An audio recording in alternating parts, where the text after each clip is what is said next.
Oh Oh, yeah, yeah, yeah. there it is. You can.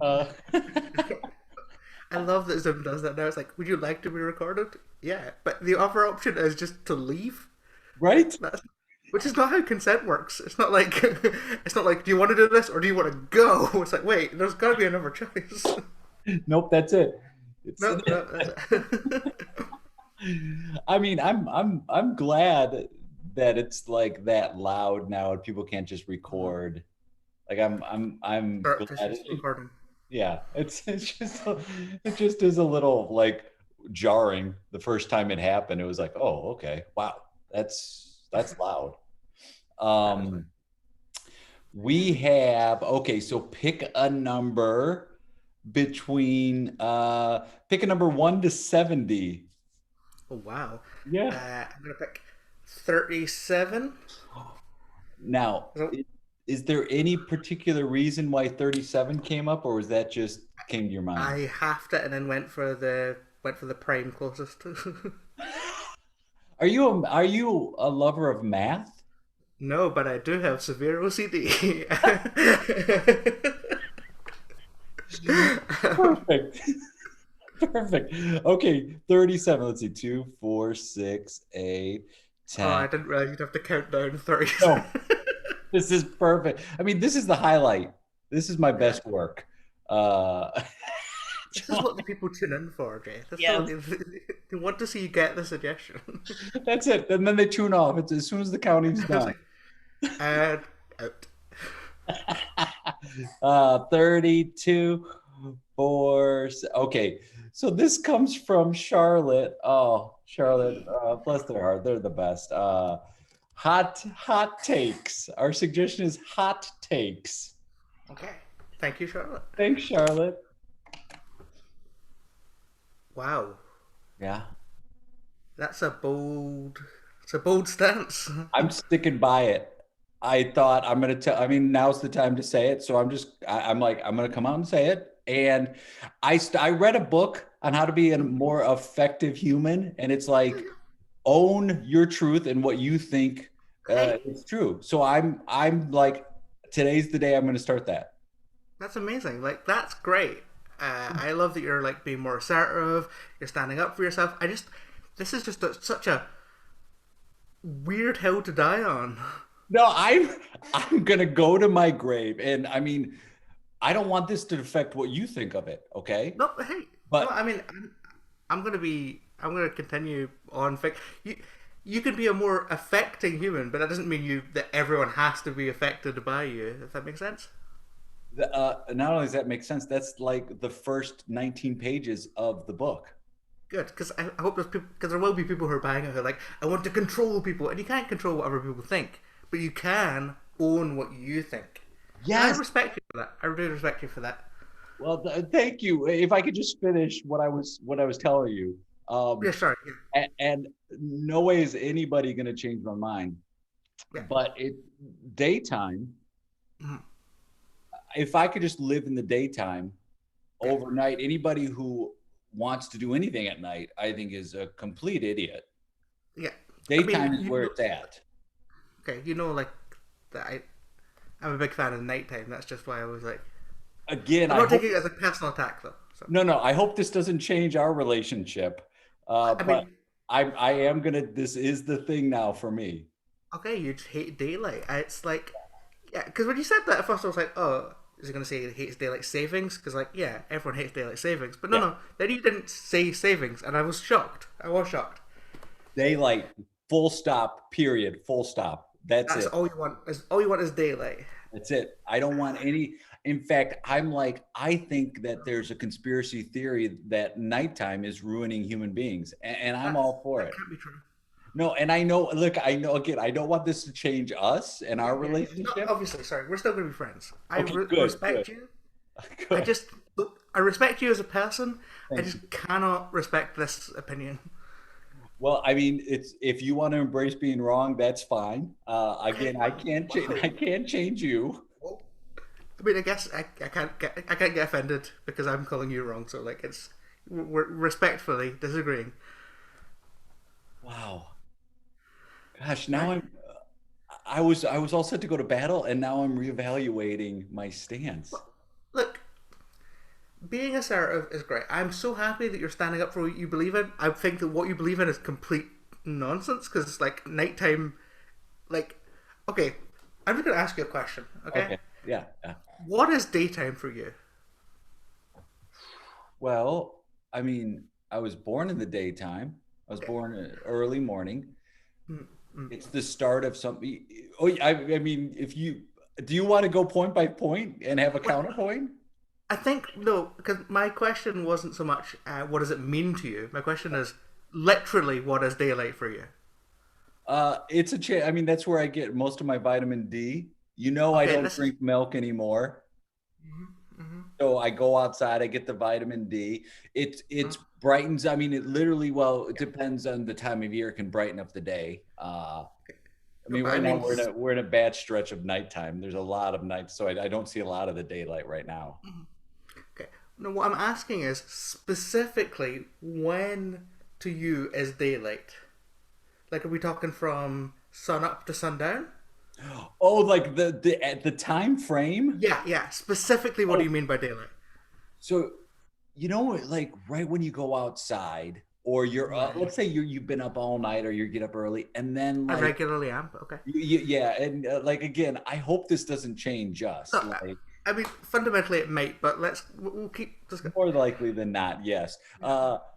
And like the moment you see the sun over the horizon, like the moment you see it, that's daytime right there. And then the moment that the sun completely disappears, that's the evil time of the day right there. Evil. No, wow, I'm gonna evil. I'm gonna die on this hill. It's a strong word. It's as soon as it goes down and you can't see it anymore, evil. It nothing. This is Name me one good thing that happens at nighttime. One, just one. uh, like I like sleeping. That's a big Okay. one. All right. Name me seven. Just name me seven, Okay. and I'll give you that first. So six more. Name me six more things that happen good during the night. It's quiet. So like if you're like go out to like nature, you can just look out to the stars and it's nice and quiet. The stars and as a whole, brilliant. Love the stars. That's true. That's true. Okay. So The moon. that's right. So that's three. Name me Yeah. four things. Uh, Nightclubs.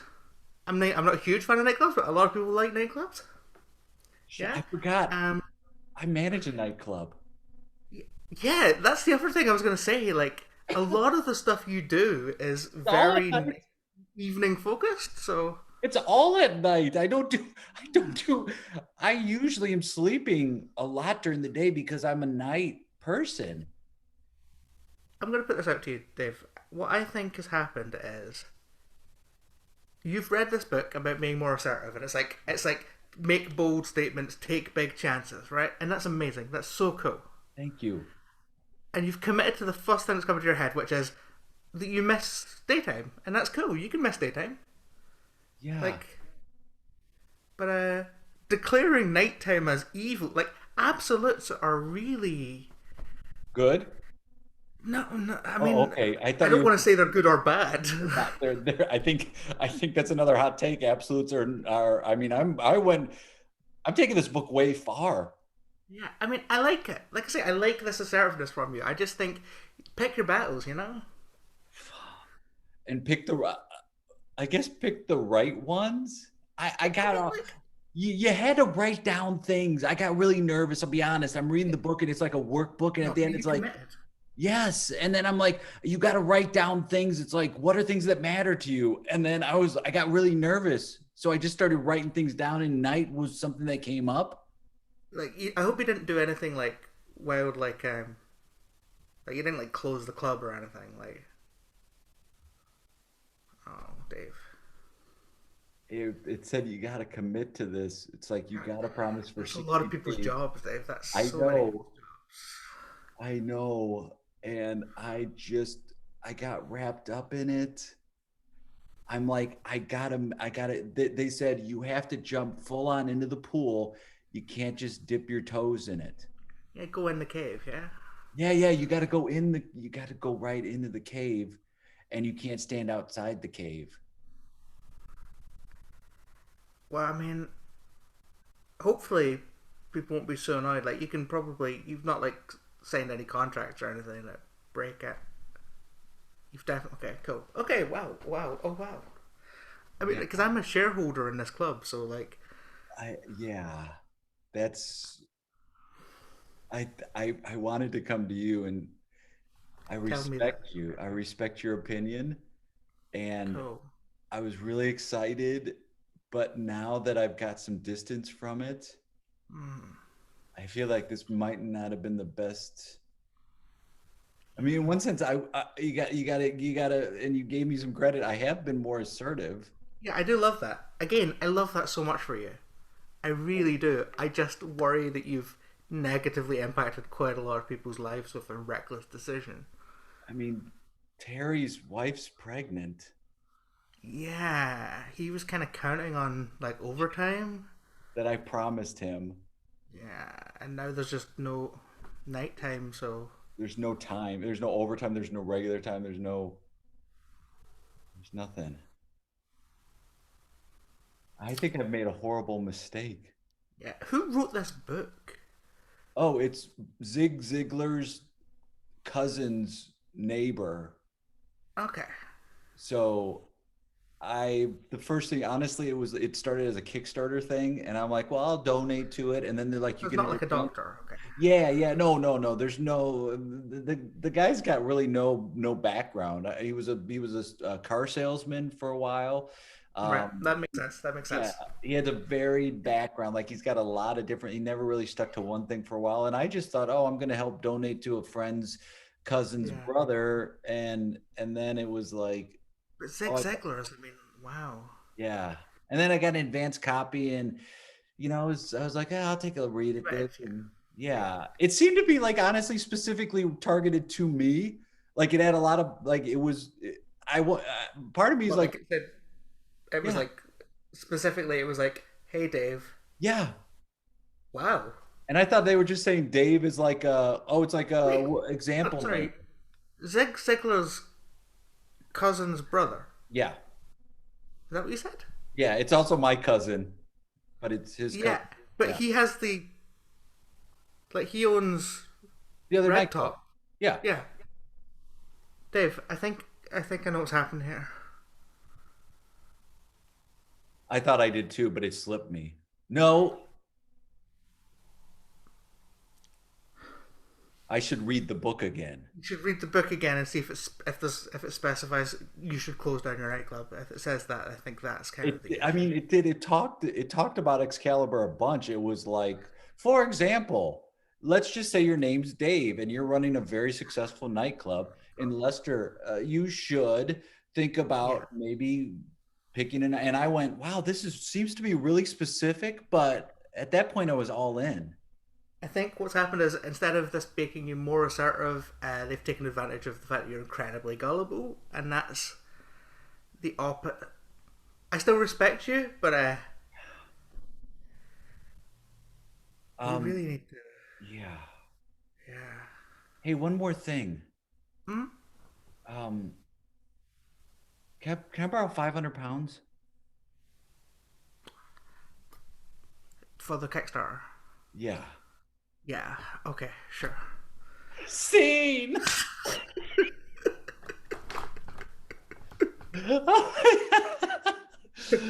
That was so. Oh my god, that was so fun.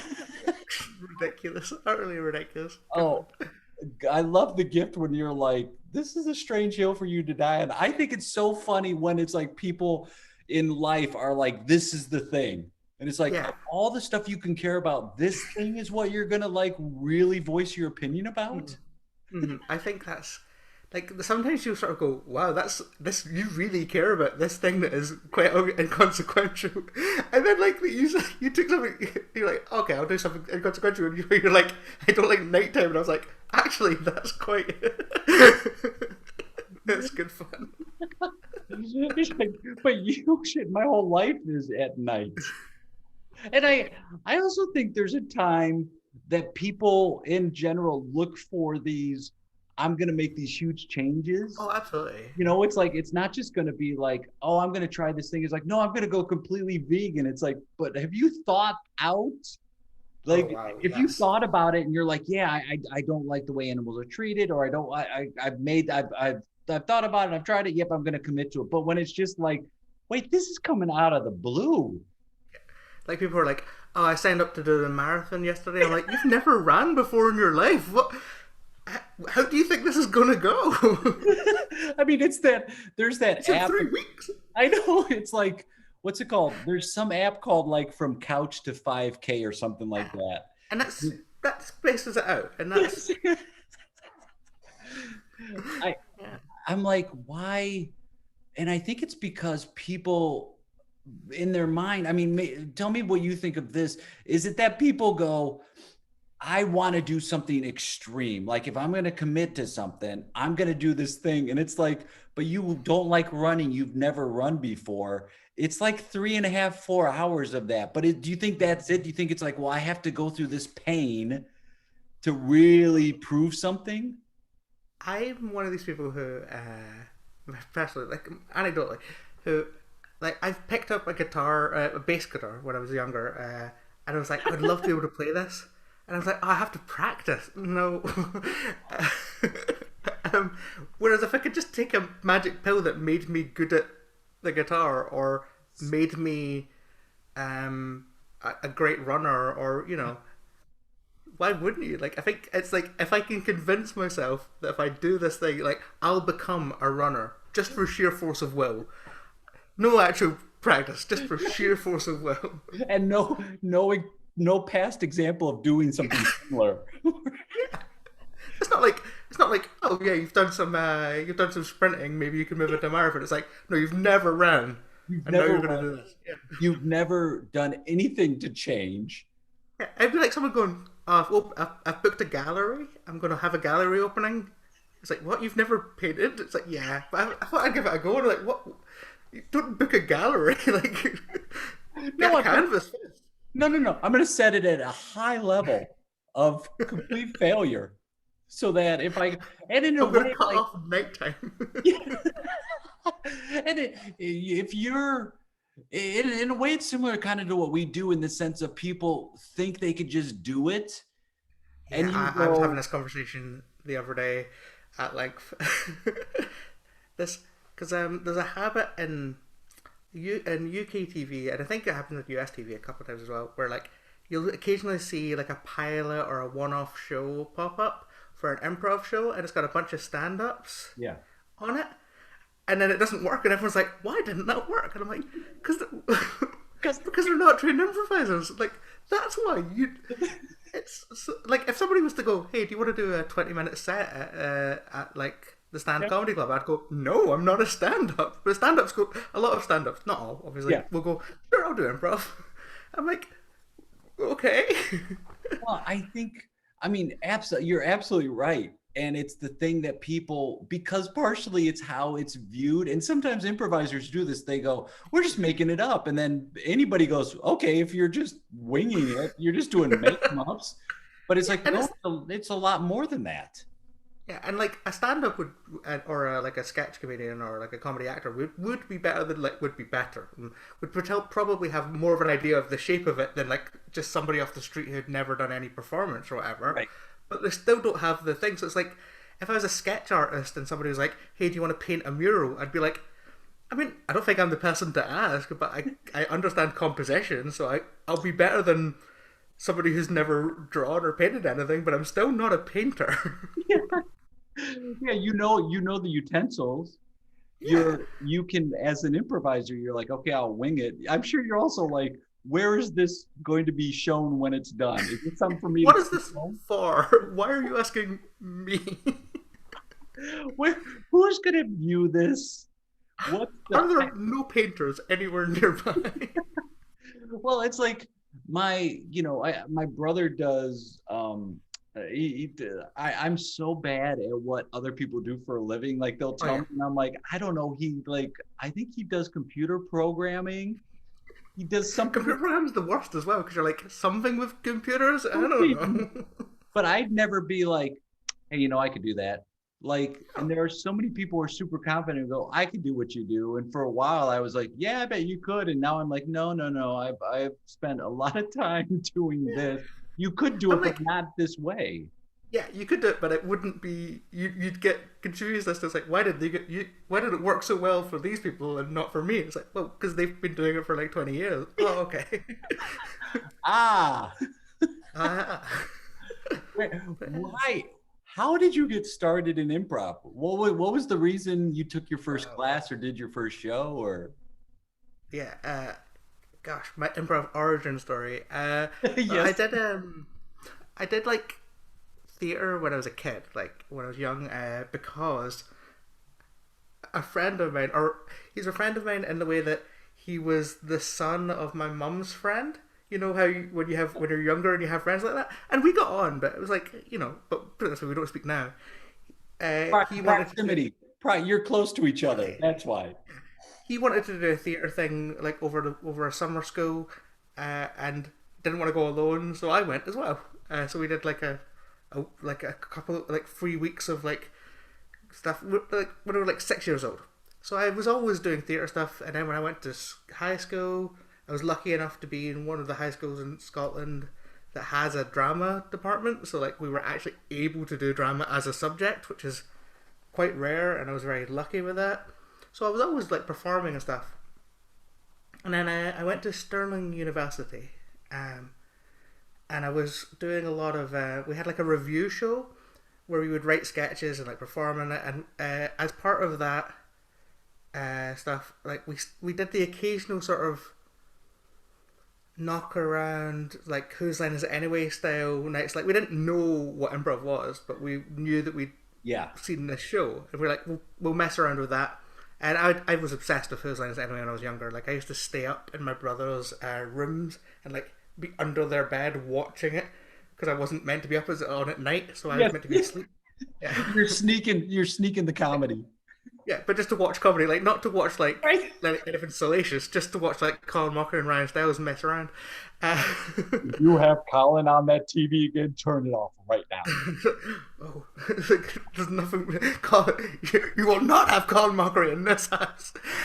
Colin loves me. Colin loves me. But so we would mess around with that, and then one of my friends, who was in this drama society with at university, did a year abroad in Santa Barbara, Yeah. the University of Santa Barbara, and he did he did some improv there, and I remember him sending me like a message on Facebook or something, being like, "Hey, this is really fun. We should do this when I get back." So then when he came back, me and him, he'd had like 6 months of very basic training. I'd had no training. We started an improv group. And we like auditioned people. We brought people in. We taught them. We didn't know what we were doing. Like, I think we had I had a secondhand copy of like Truth and Comedy and like improvisation for the game for the theater by Yep. Alice Spolin, and I was just Yep. doing exercises from those.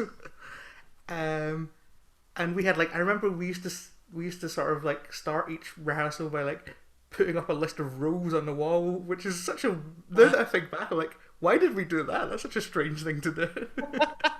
No Well, questions, no blocking. it probably was for the benefit of the people in the group and you as well, right? We're probably like, Just okay, like let's remember. these are the absolute basics. Let's not mess this part up.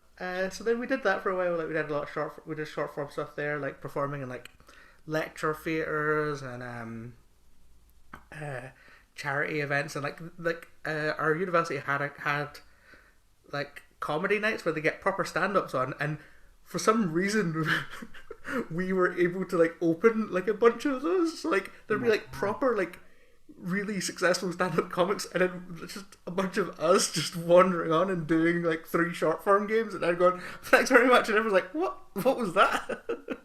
I bet even with those seasoned stand-ups, I bet there were people that came to that show who preferred the improv more, just based on Probably. spontaneity. And sometimes stand-ups do their material and it's very well crafted, but it there isn't that much of a payoff. And you're like, wow, you rehearsed that thing. You went Also, in, you yeah. worked it, and the spontaneity of the improv group, I'm sure appealed to a lot of people. Yeah, and like we were just having I remember we just had so much fun. Like, Yes. because I think I don't think we were doing great improv, but we were having fun, and that's more important, I think, at that point. 100%. I mean, you've seen technically sound shows Oh yeah, that are not enjoyable in the least. absolutely. Like I'm like technically that was a fantastic move. I know exactly why you did that. And it makes perfect sense. There is no joy in this show Yes, whatsoever. What I don't. I've been in that show. I've done that move where I'm like, totally. I'm doing this move because this is what you do next. Totally. You're like, yep, this is the group game thing. We're doing a group game. And you're looking around, you're like, none of us are having fun doing this group game. How how would you tell if somebody comes up to you and says, I'm not having fun right now. I've been doing it about a year or so or two. You know those places you get to early on where you're like, I'm just what do you tell them? Well, this is like my whole thing. My whole focus, like for the past however many years, at improv has been about being delighted and finding joy in improv. Like, uh, I did a class with I did actually at the Copenhagen International Improv Festival. Yep. Where we You met. were there. Yeah. We very briefly met.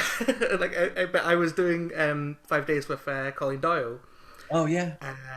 who is incredible. Like I mean, no offense to any other improv teacher I've ever had, because there's been some amazing ones, but Colleen is my favorite improv teacher. Yeah. Like, because she changed how I view improv, and that was the things. Huge. Because we were doing like game of the scene style stuff, like and she said something that like just flicked the switch in my head, where it's like, yeah, you could be looking for the game, or you could be looking for the first unusual thing. And she's like, but what I think you should do is, what delights you about this scene? And she used the word delight. She's like, what is it that delights you? Do that. That's so true. And it's like, and that's become my whole thing, is because a lot of the times when you're taught, like when you see people who are teaching game of the scene or teaching that kind of thing, they're like, it sounds like if you find the game hidden in the scene, Yes. you will you will you will come forward with comedy. And it's like, you can choose to find something funny, you can choose to be delighted by something. You're like, actually, this is what I want to do. And it's like, yeah, great. My God, isn't that so true? It's like if you find the one game, you will The find one game. comedy. And then it's like we're both searching for the one game and we're And then doing all of these amazing games are just yes. passing you by as you're like, no, that can't be it. That can't be it. That can't be it. I mean, isn't that the more you do it and the more you run into folks who have been doing it a while, it always returns back to the Yeah. reason you got into it, which is that first class. It's fun. You're like, I'm delighted in this thing. Oh, Like, I say this word and you leave, and then I say it again, you come back. I want to do yeah. that. That's delightful. I did, like, we were doing short form in our university thing, and, like, it was so fun. And then I started to sort of, it became slightly less fun because people left, because it's university and that's what happens. And I Yeah. stuck around, and then new people joined, and it felt a bit like, it was good, but it wasn't the same level of joy, and I was starting to get a bit sort of stuck, as you do when you're about 2 or 3 years in. Yes. Um, of course you do. And then we did a run at the Edinburgh Fringe, which was super fun, and I was like, okay, that'll draw a line under it, but I'll maybe look into doing some classes somewhere else. And like, I want to do something about this, but I'm not sure if this is for me. Mm. It's good fun. Then two things happened. I started doing classes in Edinburgh with Lauren Burning, who you've Yes. done stuff with. Yeah. You've done, I've watched one of her. Who's an incredible teacher, especially for a first improv teacher. Just having that level of energy and Huge. enthusiasm is so, Huge, right? yeah. Like, she just made you feel like she made me feel like yeah. She's like, yeah, that was terrible. Let's go, which is really fun. Um, But that and then freedom, that safe space to fail. yeah, huge proponent of like failure being super fun and like celebrating everything, Yes. like and in a way that I hadn't really done before, because we obviously hadn't really had any improv teachers, and then the first improv teacher I have is like super.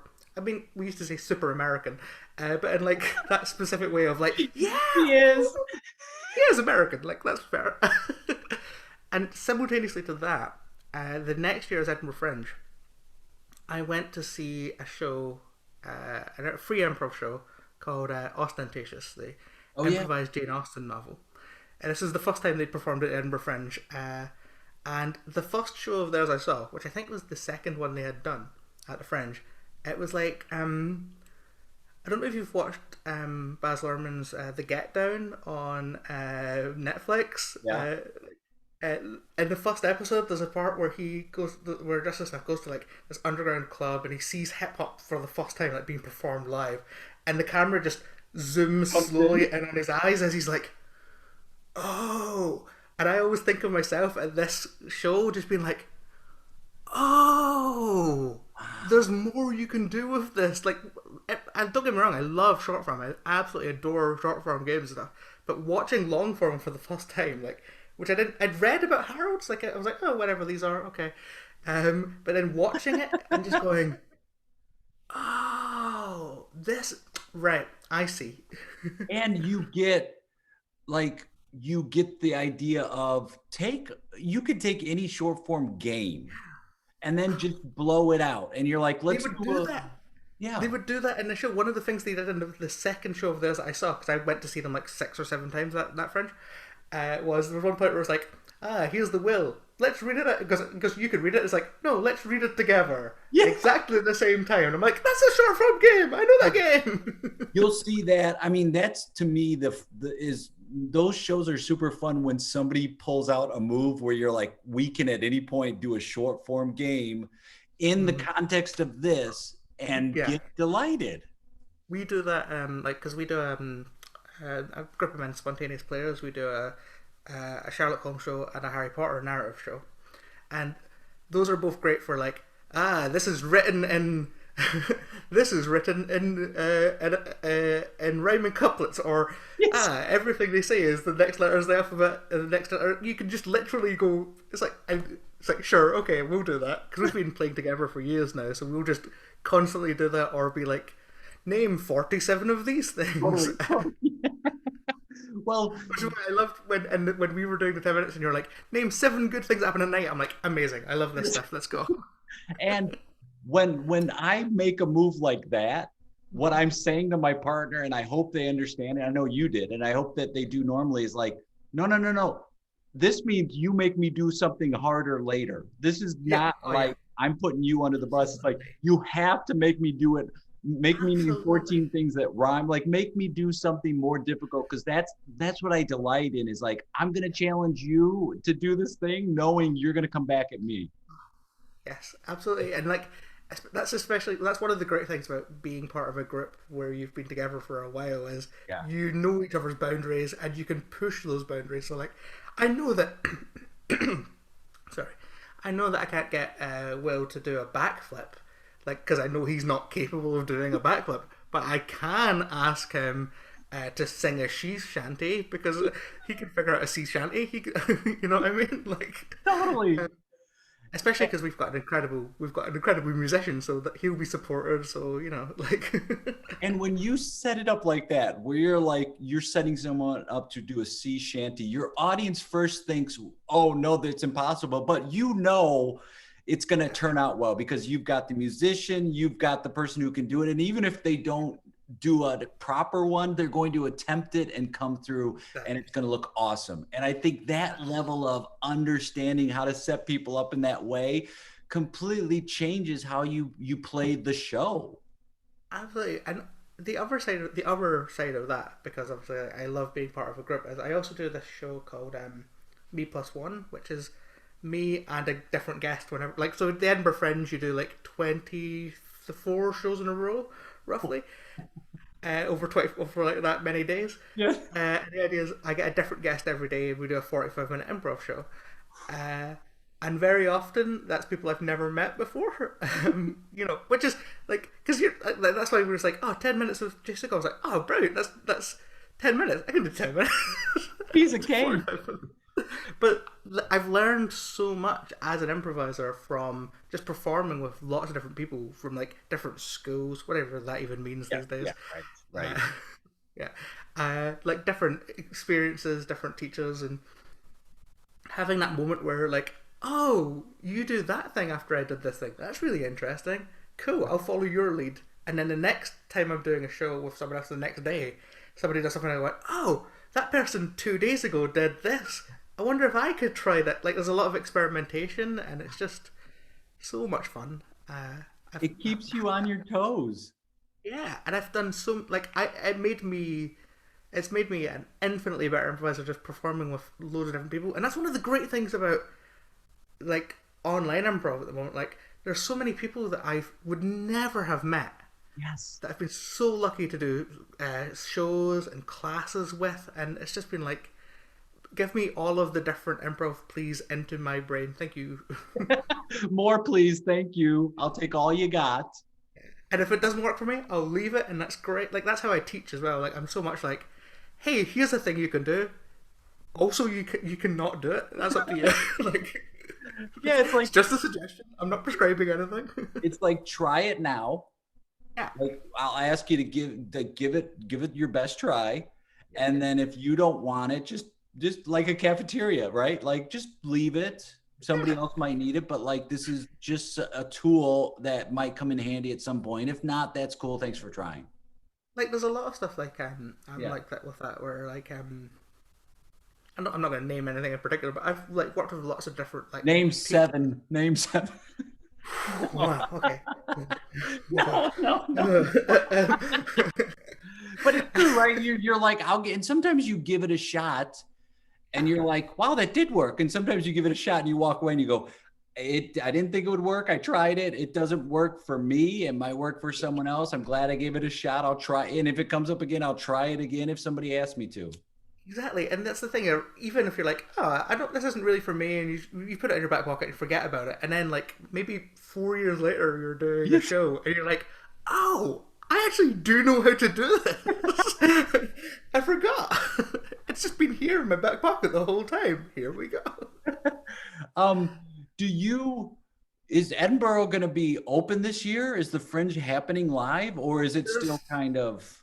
there's some kind of Edinburgh Fest. The Edinburgh Festival is happening in some way. Like, there's In an open August air usually, venue. right? It's August usually. Yeah, August. And the Fringe is.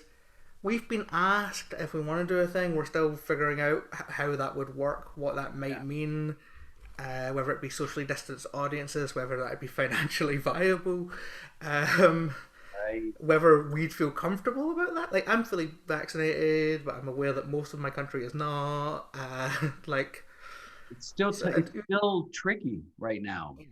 we've got our first like in-person show booked for the end of this month, like for the first time in like 16 months, I think. Wow. How are you feeling? Are you excited, nervous, all? I'm I've been having like dreams about performing live. Like I love like I've loved the shows I've done online. Especially loved the classes I've done online. I always say I've loved the classes I've done online more than the shows. Yeah. No disrespect to the shows, I've just done some amazing classes. uh, but I'm so looking forward to just like, I think the show is going to be terrible, but in the most fun way. Like, we'll be tripping over each other. We'll be constantly talking over each other. It will make no sense, but we'll have so much fun, and I hope the audience will just have so much fun as well. Just I'm looking forward to getting back on that horse, but also uh, Well, aware it won't be the best show we've ever done. at this point though, isn't there a small part of you that is excited for something to possibly go terribly wrong? Because to me, there's a small part that's like, "Ooh, this could go terribly wrong. I want to do it." I want something like I want to. I went for lunch with someone the other day, and I was speaking too quietly, and he had to go, "Can you speak up a bit?" And I was like, "Oh yeah, I don't have a microphone." Like, I've forgotten how to speak to a person, so like, it might just be the case that nobody will hear us. In which case, we can do the worst improv possible. It's fine. Nobody will know. What a brave choice those improvisers made to be quiet the whole time. A silent show. So strange. Are you buffering? No, I'm thinking. I'm Yeah, thinking it's like, right now. I'm not frozen. how could you be frozen? It's real life. And then I just jumped over here. There's going to be, there's going to be a game called Zoom, a live short form game, Zoom Prov, where they're going to do all the tropes of freezing and all of that stuff. I'm so looking forward to doing. One of the things I'm looking forward to doing live improv about is I did an online show yesterday, and literally in the first scene I had to be like, oh yeah, I have to work in the fact that my scene partner is muted into the scene to let them know. That we've all done those sort of scenes where you're like, I can't hear you through the door. Could you open the door? Yeah, and I'm so looking forward to that not being a thing, because it's just like that. Oh, okay. Because it's like, I'm sure you were saying something amazing, but I didn't hear you. And now there are like some microphones like double mute, you have to double click, like it's getting to a point where you're trying to figure out how to make it work and how to say it in the slickest way that hasn't been said before. Yeah, because and I love the boldness of occasionally just you hear the director just go, "You're on mute." Yes, you're on mute. It's like, okay. It's like, get it over with. Well, wonderful choice that you've made to be on mute. If you want to come off mute, that's cool too. Yes. I remember when the pandemic started and like people were doing improv. I remember thinking the only improv that I would enjoy doing would be like improvising an actual Zoom call, and now I just feel like that would be very dull.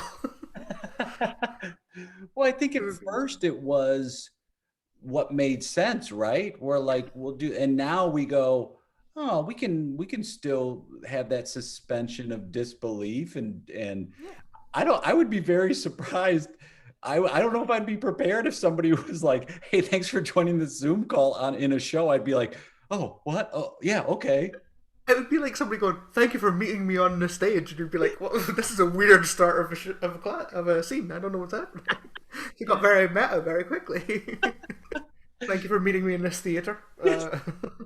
Right now in this theater after the pandemic. Yeah, you bet. Yeah. Okay. If people want to connect with you, if they want to follow, things you're doing or watch shows or reach out to you to come teach them or direct them, what's the best way they could do that? I'm all over the internet. All over. I have several places on the internet at Marajoy Loves. So that's my name, Loves. At marajoyloves.com, which has weird blogs about my mental health and also some information about improv. But yeah, I mainly tweet about or like stuff that I really like, and occasionally go, oh, and also I'm teaching this class. All right, I got to talk about me too. Yeah. It's like, I love this song, but also I do need to get paid. Well, it's great seeing you again, and whether it's in person or virtual or a combination of both, I can't wait to play with you again. Thanks for taking time out. Of both. Yeah, I mean, there's going to be a combination. There's going to be a hybrid thing. It's that's a good point. Like people like having the iPads on like wheels kind of thing. Yeah, a few years ago, a student in one of my classes couldn't make it because they were working, so they video called in from their hotel room, and another actor in the class had an iPad over their face, and it was brilliant. It was like years ahead. They literally phoned it in. Yeah.